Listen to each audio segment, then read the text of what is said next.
I know, we had some sun yesterday, no sun today, but no rain, so hopefully we'll be outside.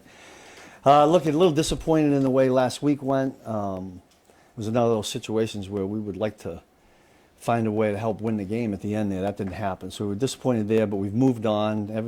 In this league, when you get to Wednesday, everybody's the same on Wednesday morning. They're trying to win the next game, so that's what we're kind of focused on doing. So with that, I'll let you fire away, which I know you're gonna. Go ahead. Sam. A lot of attention just on that third and 15. Yeah. Just wondering if you can go through that. Yeah, I mean, look, they made a better play. Their receiver outworked a corner. We decided to play. We had not played that coverage all game long. And then we were hoping to get a little bit more out of the pass rush. It got a little bit out of whack, and he stepped up and made a good play. So I give them a lot of credit. That was a key down. That was big. I thought we had a chance to get it back to Patrick there. You guys finally made Christian Fulton active. I guess what led to that? Well, we've been trying to get him back out there for a month or whatever it's been. But first it was the health, and then when we finally got over that hurdle, then it was, when Dave and I talked, is he ready mentally? You got to remember, and this is where, and I talked to Christian, he's been in a tough situation. If you guys go all the way back, when we got him in OTAs, he didn't practice a lot. He was hurt. Got to training camp. He was hurt. Then he went through. So he's really a rookie in the system. So there was a couple weeks there where it was about, does he have it all down now? And that took a little. And then we got to the bye week and said this might be a time to get him out there. So that's what we did. Coach, Charvarius Ward coming back, do you expect him to be able to play? I don't know that. I love Travarius. And when didn't he get was it a concussion or something? Has he been playing since then? Did they? Yeah. And I remember I texted him right after that because I happened to see it on TV. I'm not really sure. He's one of my favorites because he was here and did a lot of good things for us. So I look forward to seeing him. He's going to be the enemy though, for 60 minutes. but I like Travarius. He's a good kid. See more of Christian Fulton. Just an evaluation of his performance. He wasn't in some of those third and longs too, especially. The first Yeah. And then Noel Williams and a lot of people. Yeah. Well, we can't get everybody out there. There's only we had some packages for Noel. We didn't get to them. And there's only so many corners out there at one time, especially when we didn't play Trent as much in nickel.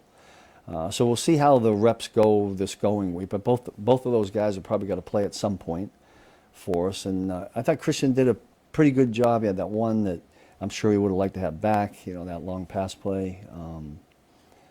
But we're going to need all these guys down the stretch here. How do you feel about to the team with the heightened sense of awareness, knowing this running back that you're about ready to face on Sunday? Yeah.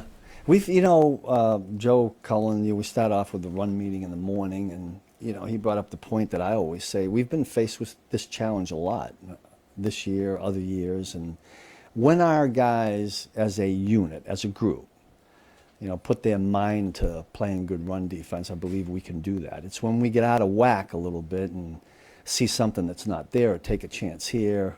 So hopefully we play good, solid group unit run defense. We're going to need to do that again. And to me, where he's really scary, this running back, is that when he pops it or gets in the second level, we all know what kind of speed he has.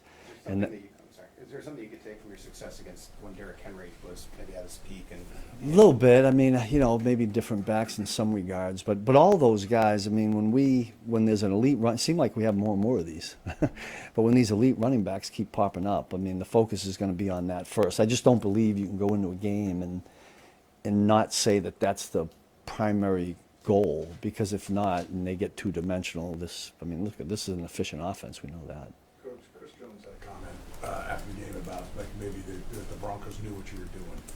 Did you have a conversation with him about that, or did you feel like you guys were kind of showing what? I guess the best way to find out if that was true is ask Denver. No, I wasn't aware of that. I don't, listen, it's like we pick up on things offenses do, and maybe they think they got it. Sometimes they do, sometimes they don't, but I don't know. I'm not really sure. Todd and the assessment of their quarterback, Jones, looks like he's got some new life there. You guys have faced Steichen's teams before at a couple different spots. Yeah. What's Jones doing? I don't know. He looks like he functions really. We've seen this around the league, right? The quarterbacks kind of go from team to team, and all of a sudden they find a scheme or a coaching staff that it really fits, and it feels like they've fit the pieces together pretty good there. There's a lot of talent on this offense. We're talking about the running back, but the slot receiver is really good. And let's not forget about this tight end. that we're about to face. He's real, and the two wide receivers on the outside. So I think what they've put together is a real good group of talent, solid offensive line, and a quarterback that knows how to play football. I remember when he came out, it's hard to believe it's 7 years already. It feels like it was just yesterday, but I remember him coming out and saying, now there's another athletic quarterback. Now, they don't do as much of that with him, but I think he's got a lot of different ways to beat you, and he looks like a really intelligent quarterback to me. Yeah, Steve, with how efficient their run blocking scheme is and how they play action pass off that, what are the challenges of being able to balance? Yeah, anytime a team matches the play action with the run really well, that's tough. It's toughest on the second level defenders, our safeties and linebackers. And, you know, we always talk about reading high hats and low hats, and we study that. There's a tape that's put together every week. And so hopefully our eyes will be right. And when they throw it, we're playing the pass, and when they run it, we're playing the run. I mean, that would be good defense. Thank you. All right, thanks. Yeah.